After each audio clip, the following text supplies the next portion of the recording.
Hi all welcome back to my channel. మరో మినీలో గోంగూర ఎండ్రాయిలు curry ఎలా చేసుకోవాలో అత్తయ్య స్టైల్‌లో అయితే చూపించబోతున్నాను. మంచిగా గోంగూర కట్ చేసుకున్నాక ఇసుక ఉండిద్ది మంచిగా క్లీన్ చేసుకొని గ్యాస్ స్టవ్ పైన అయితే పెట్టేసుకోవాలి మీడియం ఫ్లేమ్‌లో. ఎండ్రాయిలు అయితే మంచిగా వాష్ చేసుకొని వాటర్‌లో అయితే నానపెట్టుకొని ఉంచుకోవాలనమాట. అందులోకి టమాటాలు, పచ్చిమిరకాయలు, ఉల్లిపాయలు అయితే కట్ చేసుకున్నారు అత్తయ్య. గోంగూర ఉడికేటప్పుడే అందులోనే ఒక 2 రెమ్మలు చింతపండు కూడా అయితే వేసుకోవాలి. ఇంకో స్టవ్ పైన అయితే కడాయి పెట్టుకొని అందులో ఆయిల్ వేసుకొని వేడయ్యాక ఉల్లిపాయలు, పచ్చిమిరకాయలు అయితే కొంచెం లైట్‌గా మగ్గించాలంతే.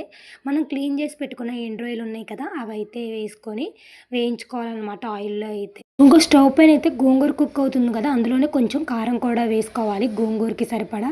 ఎండు అయితే ఏగిపోయినాయి అనమాట. అందులోనే కట్ చేసుకున్న టమాటా ముక్కలైతే వేసుకొని కలిపేసి కొంచెం సేపయితే మగ్గించుకోవాలి. ఇంకో పక్కన అయితే గోంగూర కూడా అయితే కుక్ అయిపోతుందనమాట. పసుపు అలాగే టేస్ట్‌కి సరిపడా ఉప్పయితే వేసుకొని కలిపేసుకొని మూత పెట్టయితే టమాటాలు మెత్తగా అయ్యేదాకా అయితే మగ్గించుకోవాలనమాట.